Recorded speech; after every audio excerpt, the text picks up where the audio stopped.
રાજકોટ ગ્રામ્ય જિલ્લાના Atkot police station વિસ્તારમાં કાનપુર ગામની બાજુમાં આવતી વાડીમાં રહેતા આપણે ગરબાડા દાહોદના જો ભાગ્યા છે એની 7 વર્ષની દીકરી સાથે એક દુષ્કર્મનો બનાવ બન્યો.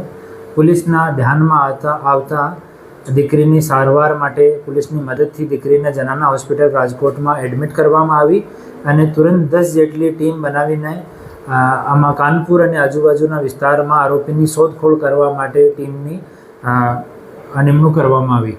પછી કરીબ 100 જેટલા શકમંદ લોકોથી પૂછતાછ કરવામાં આવી. આજુબાજુના ગામડાના સીસીટીવી ચેક કરવામાં આવ્યા, ડમ્પ એનાલિસિસ કરવામાં આવ્યો અને ઝીરોઈંગ કરતાં પછી 10 જેટલા આરોપી બચ્યા આમાંથી.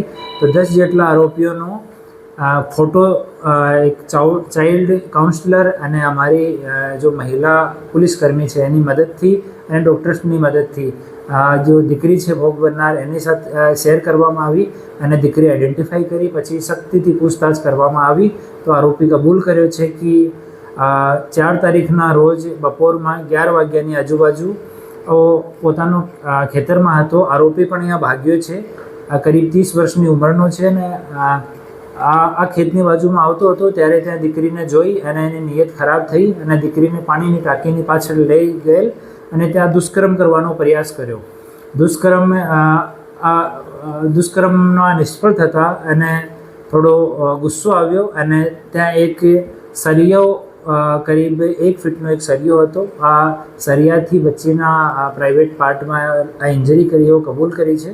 આરોપીને હાલ ડિટેન કરવામાં આવ્યો છે અને આગળની પૂછપરછ આરોપીથી ચાલુ છે. આરોપીનું નામ રામસિંહ તેરસિંહ છે. એવો અનુસૂચિત જનજાતિથી બિલોંગ કરે છે અને મૂળ રહેવાસી અલીરાજપુર મધ્યપ્રદેશનો છે અને અહીંયા ભાગ્યાનું કામ કરે છે. આરોપી પરિણીત છે. આરોપીની એક દીકરી 12 વર્ષની અને 2 દીકરા છે.